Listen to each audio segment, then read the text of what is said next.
sur le texte effectivement de Sylvie Germain, donc ce texte qui était proposé au bac de français mercredi dernier, non, jeudi dernier. Effectivement, on voit combien notre société, en réalité, lorsqu'elle échoue à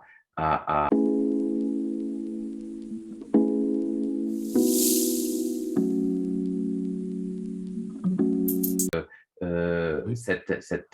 je vais dire cette anecdote, mais qui est beaucoup plus qu'une anecdote, cet épisode et cette violence que subit l'auteur est tout à fait révélatrice finalement du climat qu'on observe. euh, j'ai le sentiment dans une grande Mais, partie de la société française où cette concorde civile n'a de cesse de s'effriter. mais on le retrouve beaucoup en politique aussi. Moi, je Aussi. dis souvent que ça a changé, que les choses ont vraiment changé à partir de Nicolas Sarkozy. Alors, pas par la faute de Nicolas Sarkozy, mais simplement parce qu'avant, on avait des chefs d'État qui étaient des gens qui avaient connu la guerre. Et quand on a connu la guerre, déjà, on pèse le sens du mot guerre, donc on ne le réemploie pas de manière légère comme a pu le faire Emmanuel Macron. Là, quand on nous parle d'économie de guerre, enfin, il suffit d'avoir un petit peu, et je ne comprends pas parce que cet homme qui a quand même de la culture, moi j'ai interviewé ma grand-mère avant qu'elle décède, elle est décédée à 93 ans en 2014, elle avait connu la guerre dans le nord de la France, elle m'a expliqué ce qu'était la guerre. C'est pas ce qu'on vit actuellement, et c'est pas non plus la crise du Covid. La guerre, c'est pas ça. Et j'avais rencontré une dame, j'avais interviewé une dame de 95 ans pendant le Covid, qui me disait la guerre, c'est dans les caves, c'est pas dans son salon devant la télé. Et René Déobaldia aussi, donc, qui était doyen de l'Académie française, qui nous a quittés au mois de novembre, avec qui j'étais ami, euh, m'avait expliqué, il m'avait dit la guerre, ça fait partie la mort fait partie de la vie.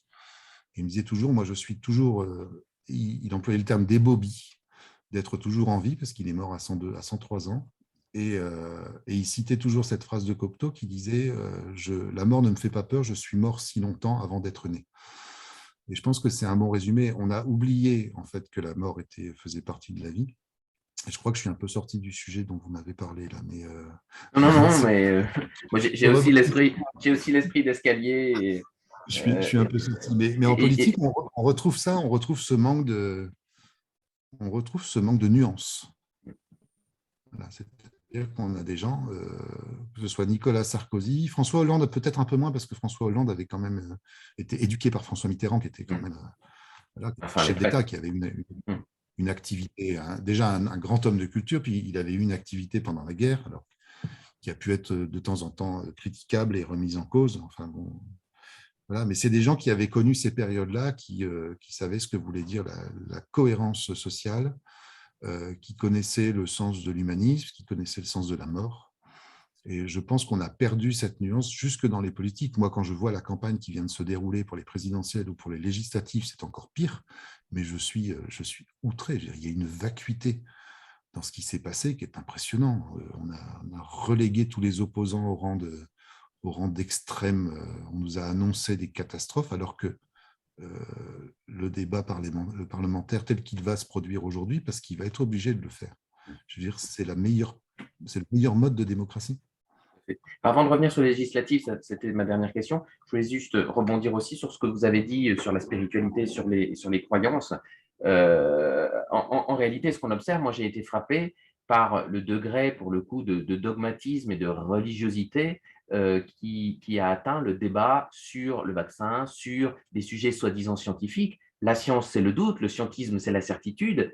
Et en réalité, une formule comme oui, mais moi je crois dans le vaccin, je crois dans la science, ce sont des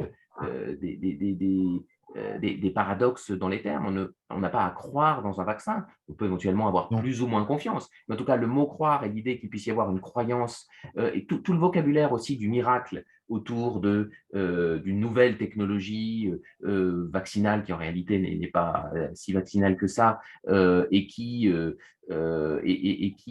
voilà, agirait comme une baguette magique. Moi, je trouve qu'on est vraiment rentré à nouveau dans une société complètement magique, où sans effort, on doit obtenir ce qu'on a envie d'obtenir, ça. et où d'un coup de baguette magique, comme le vaccin, comme ceci, comme cela, on peut élargir le champ, hein, il ne s'agit pas de se focaliser sur le vaccin, eh bien, on est sorti de la rationalité, on est sorti du bon sens, qui sont quand même des socles de la pensée indo-européenne, chrétienne, gréco-latine et de toute la philosophie dont on parlait tout à l'heure. Ben, il y a deux choses dans ce que vous dites. Il y a d'une part, effectivement, quand vous dites on veut tout obtenir, moi je revendique, alors j'ai été très très longtemps complexé parce que j'ai pas eu le bac, en fait. J'ai pas eu le bac, j'ai arrêté mes études avant pour travailler. Et j'ai toujours été très complexé jusqu'à il y a une dizaine d'années où je me suis rendu compte que finalement, ça avait été un atout parce que c'est vrai que j'ai travaillé énormément pour pouvoir sortir des livres, pour pouvoir être journaliste et pour pouvoir avoir la crédibilité surtout de mon travail. Donc, il y a cet aspect-là où aujourd'hui, on veut tout sans effort. Et principalement, moi, je mise toujours, je reviens à cette histoire de culture parce que je suis pas dogmatique, hein, mais pour moi, voilà, c'est vraiment la culture qui peut permettre aux gens de pouvoir s'épanouir et se construire. Bon, visiblement, c'est pas très à la mode en ce moment. Peut-être que ça reviendra. Moi, je suis un peu, mais je suis un peu attristé parce que je me souviens de ma grand-mère, par exemple, qui a travaillé, enfin, nos grands-parents en général ont travaillé comme des forcenés à l'école pour pouvoir avoir leur certificat d'études parce qu'ils avaient conscience que c'est par l'apprentissage qu'ils pourraient s'offrir une vie meilleure. Leurs parents leur avaient enseigné. Et puis aujourd'hui, on est dans une espèce de désinvolture comme ça. Alors, ça fait un peu réac, mais je pense qu'on a perdu des valeurs essentielles.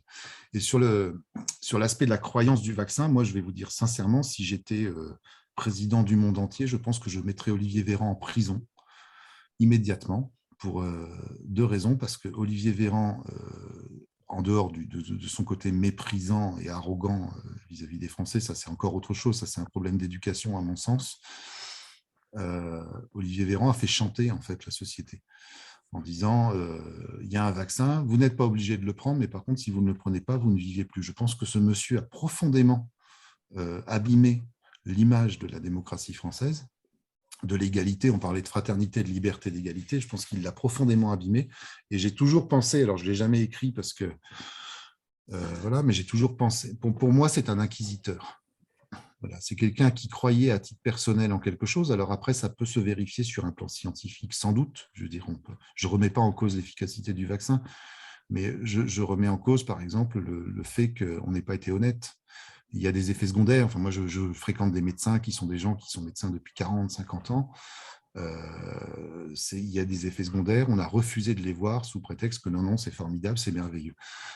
Ça, je reproche ce manque d'honnêteté et je reproche surtout ce côté je crois dans le vaccin, donc je vaccine tout le monde et puis vous êtes obligé de le faire. Et je pense je pense que Véran mériterait d'être en prison. J'espère qu'un jour il y aura un jugement. Alors moi, je ne crois pas au jugement divin, mais je crois au destin. Donc voilà, la retourne. Au karma et au retour de bâton. Ah oui, oui, je l'ai vérifié toute ma vie. Mm. Voilà, parce que moi, je suis à la fois journaliste et engagé en politique. Je peux vous assurer qu'il y a des fois, c'est pas facile, hein. Vous connaissez les journalistes. Mm. On doit rester neutre. Alors, on peut être neutre. Moi, je suis neutre dans mon métier. Je ne travaille jamais, je n'écris jamais sur la politique. Je n'écris que sur l'économie, la culture et la ruralité. Et donc, ce qui me permet de ne pas exprimer de position politique. Mais même des gens qui ont fait des écoles de journalisme et qui ont mon âge ont du mal à croire qu'on puisse avoir une éthique.